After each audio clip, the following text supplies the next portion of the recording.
नमो भगवते वासुदेवाय। जय श्री हरि, जय श्री भगवान विष्णु जी, जय श्री भगवान कृष्ण जी।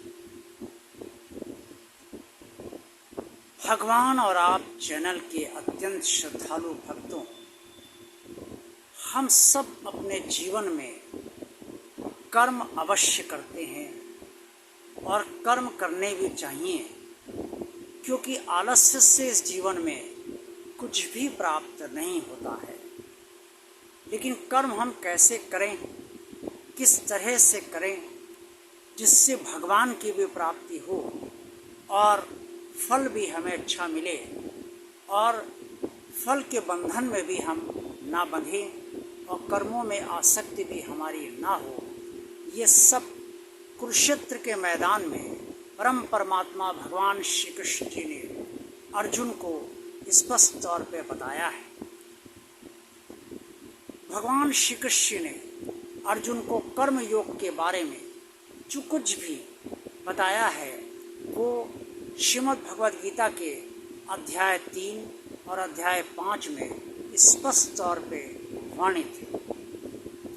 अध्याय 3 के श्लोक 5 में स्पष्ट तौर पे भगवान श्री कृष्ण ने कहा है कि सभी मनुष्य प्रकृति जनित गुणों से ही कर्म करने को बाध्य किए जाते हैं और जो ज्ञानी होते हैं वो अपने को कर्ता नहीं मानते हैं कि वो कर्म कर रहे हैं।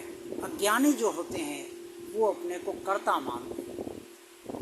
भगवान श्री कृष्ण का ये कहने का अर्थ ये है कि कर्म हम करते नहीं हैं।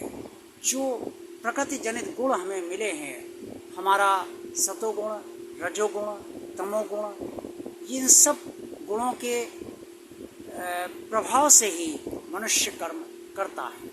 जो सतोगुणी होता है वो सतोगुण के प्रभाव से कर्म करता है, जो रजोगुणी होता है वो रजोगुण के प्रभाव से, और जो तमोगुणी होता है वो तमोगुणी के प्रभाव से कर्म करता है। जिसका जो गुण प्रधान होगा उसी के अनुसार वो कर्म करेगा। ये उसकी स्वभाव होता है हर मनुष्य का, और हर मनुष्य की जो प्रकृति होती है उसके अनुसार ही वो कर्म करता है। लेकिन जो ज्ञानी होता है, ज़्यादातर सतोगुणी प्रधानी ज्ञानी होते हैं, तो वो जो ज्ञानी होता है वो अपने को कर्ता नहीं मानता। वो ये समझता है कि जो प्रकृति उसकी है, जो स्वभाव भगवान ने उसे दिया है, वही उससे कर्म करवा रहे हैं। लेकिन जो अज्ञानी होता है, ये नहीं जानता है, वो अपने को कर्ता मानता है। अध्याय 3 श्लोक 8 में श्रीमद् भगवद गीता में स्पष्ट तौर पर वर्णित है कि भगवान श्री कृष्ण ने कुरुक्षेत्र के मैदान में अर्जुन से कहा कि कर्म मनुष्य को अवश्य करना चाहिए, क्योंकि कर्म न करने से कर्म करना श्रेष्ठ है और बिना कर्म किए शरीर का निर्वाह भी नहीं हो पाएगा। इसका मतलब ये है कि ना तो हमारे शरीर का निर्वाह हो पाएगा, न परिवार का गुजारा हम कर पाएंगे, न परिवार का भरण पोषण हो पाएगा और जीवन चल ही नहीं पाएगा। मनुष्य को कर्म करने के लिए ही मनुष्य लोक में भेजा गया है, इसलिए मनुष्य को कर्म अवश्य करना चाहिए। अगर वो कर्म नहीं करेगा तो उसका जीवन चलना मुश्किल हो जाएगा। अध्याय 3 में श्लोक 19 में भगवान श्री कृष्ण ने स्पष्ट तौर पे ये भी कहा है कि कर्म करने में आसक्ति नहीं होनी चाहिए। जो लोग कर्ता अपने को नहीं मानेंगे वो आसक्त नहीं होंगे, जो कर्ता मानेंगे वो आसक्त अवश्य होंगे। जो आसक्त हो जाएंगे कर्म करने में, उनका फल में भी ध्यान लगा रहेगा, और फल अगर उनके अनुकूल आए तो सुखी, नहीं अनुकूल आए तो दुखी। तो जब और जो आसक्त नहीं होंगे, जो भी फल प्राप्त होगा वो सोचेंगे परमात्मा ने ही दिया है। तो ऐसे लोगों को परमात्मा से जुड़ाव उनका बढ़ता है, और परमात्मा की से जैसे उनका जुड़ाव बढ़ता है वैसे वैसे उनको परमात्मा की प्राप्ति भी होती है। श्रीमद् भगवद गीता के अध्याय 5 श्लोक 12 में स्पष्ट तौर पर वर्णित है कि भगवान श्री कृष्ण ने अर्जुन से स्पष्ट तौर पर कहा है कि जो भी व्यक्ति फल का त्याग करके कर्म करता है और कर्म करने में आसक्त नहीं होता है, उसे भगवत प्राप्ति हो जाती है, और भगवत प्राप्त होने से उसे शांति भी मिलती है।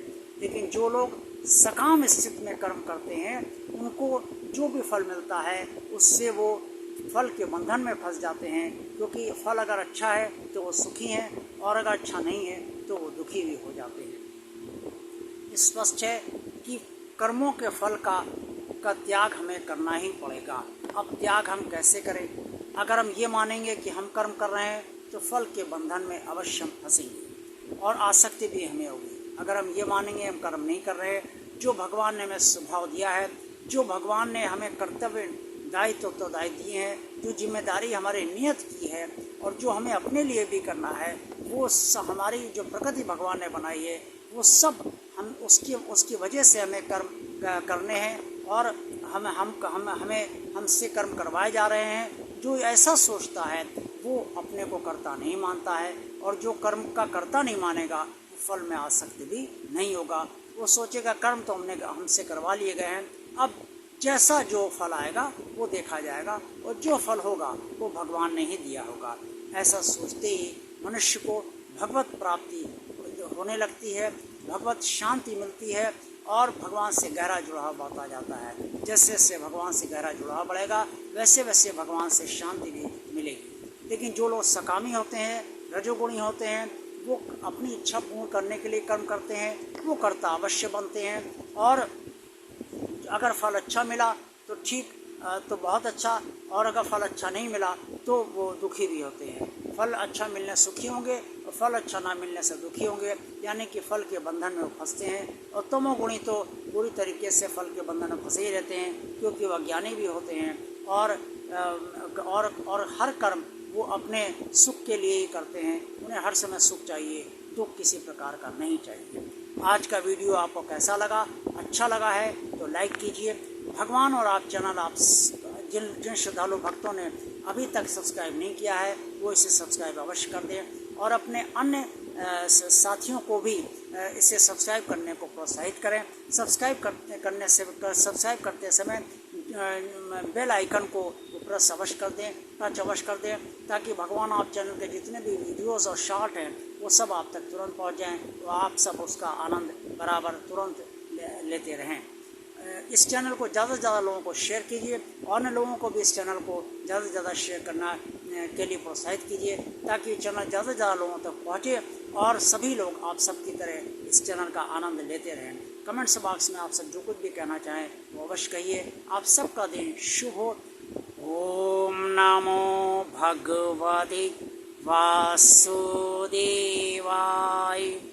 जय श्री हरि, जय श्री भगवान विष्णु जी, जय श्री भगवान कृष्ण जी। आप सबका कल्याण।